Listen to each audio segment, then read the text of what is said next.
Professor John Montgomery of Santa Clara University was a true pioneer in the development of aviation here in Northern California.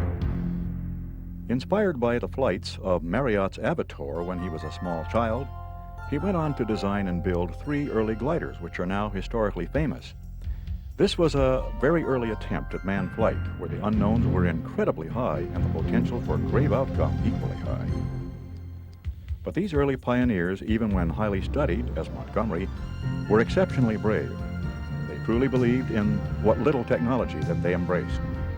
The first of these Montgomery gliders was the Gull, a monoplane glider configuration in which the movement of the body was the primary means of control.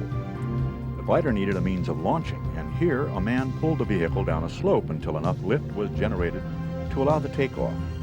The flights were of short duration, but many were achieved. The landings were somewhat abrupt, but humanly sustainable on the part of the pilot.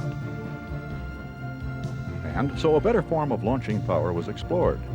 A man riding a horse downhill at good speed provided considerably more launching force and certainly capitalized on the greater stamina of the horse than of the man alone. Later, with the Santa Clara glider, basically a staggered biplane configuration, a new and more exciting method of launch was conceived, and in addition provided for much longer flight times. The manned Santa Clara vehicle was taken aloft by a hot air balloon to substantial altitude, where it was then dropped to fly for extended periods. This feat was demonstrated at many local fairs to great audiences who more than appreciated the daring and the excitement.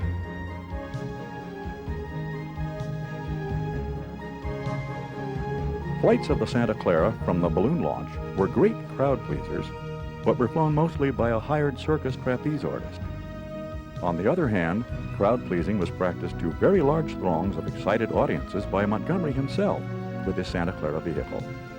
This was particularly true when he would maneuver himself to a point where he could buzz the crowd at very low altitude. Montgomery's most advanced vehicle was the Evergreen, a high-wing monoplane with a very large tail. But what was significant was that it had longitudinal, lateral, and roll control system from a control yoke and rudder installation. It also made use of a downhill rail launch concept, which became the standard mode of ground launch in Montgomery's glider work. This Evergreen vehicle was also unique in that it was designed to be powered, but on its last flight as a glider it crashed, killing Professor Montgomery. One of the engine mounting bolts, installed in anticipation of later power, had impaled the professor's skull.